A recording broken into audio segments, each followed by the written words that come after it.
पढ़ाओ तो स्कूलवा में हो सुननी है। अरे पढ़ावत तो रहनी हो।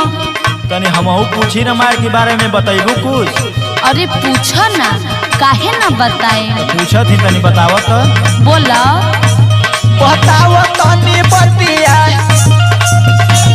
बताओ तनी बतिया सुहाग वाली रतिया, बताओ तनी बतिया सुहाग वाली रतिया, बताओ तनी बतिया सुहाग वाली रतिया, बताओ तनी बतिया। सही सही जवाब दिया भौजी।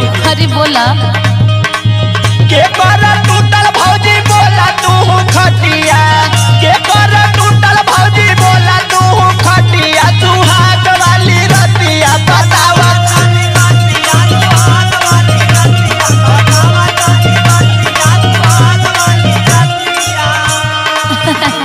अरे हमारे भोला देवर अच्छा इहे सवाल पूछला हो। हाँ हो ये पूछने बताओ जानत हो का हो।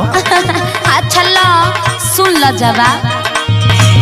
बताबो तनी बतिया, बताबो तनी बतिया सुहाग वाली रतिया, बताबो तनी बतिया।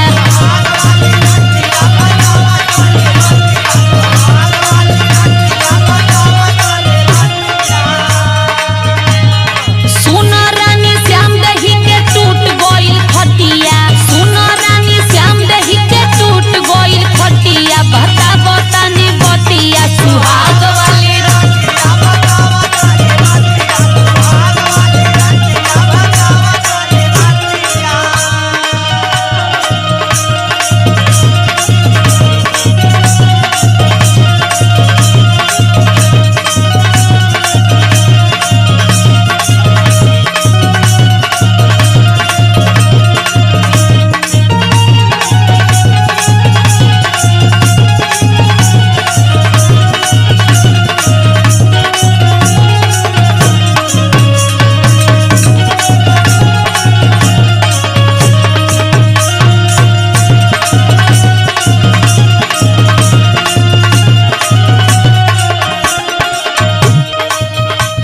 अरे भौजी तू तो बड़ी चलहाक लगत बाड़ू हो।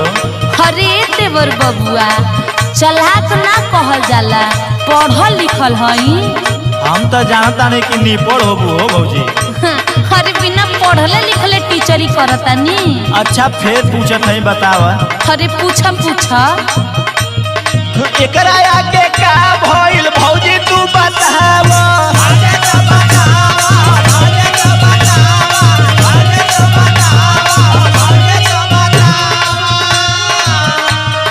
राजा भरथरी का चर्चा तू सुनावा।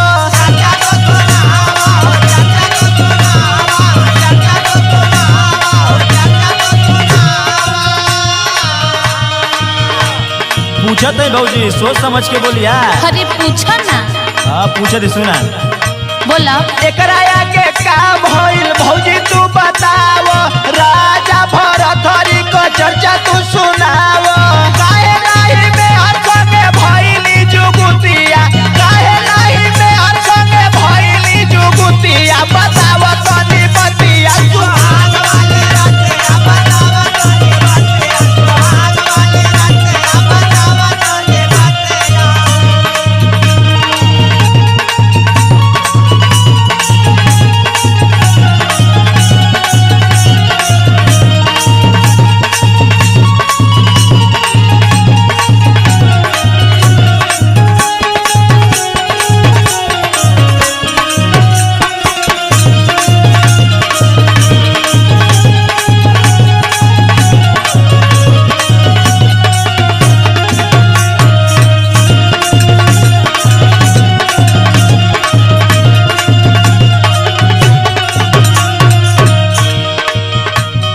ओकरा आगे का भइल है भौजी तनी बताओ। आई राजा भरथरी के रहे हो तनी नहु को चर्चा तनी सुनावत हमके।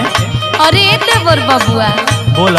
यही से कहाला कि 4 क्लास पढ़ल, अगर पढ़ता तो इतना ना पूछे के पड़ी।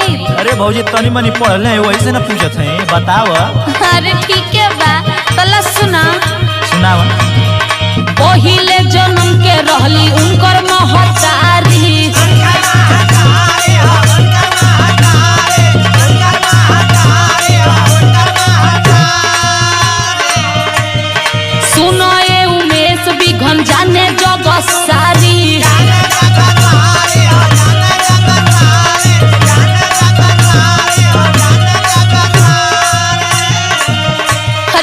हवा ना हाँ सुनत है सुना और दिमाग में फिट कल। एकदम एकदम भौजी फिट करत है। पहिले जन्म के रहली उनके महतारी, सुनाए सूरज बिघन जाने जग सारी। हरी सुना सुनावा बनी के जोगी मांगे दरे दरे भिखिया, बनी के जोगी मांगे दरे दरे भिखिया। सुहाग वाली रतिया बताव तनी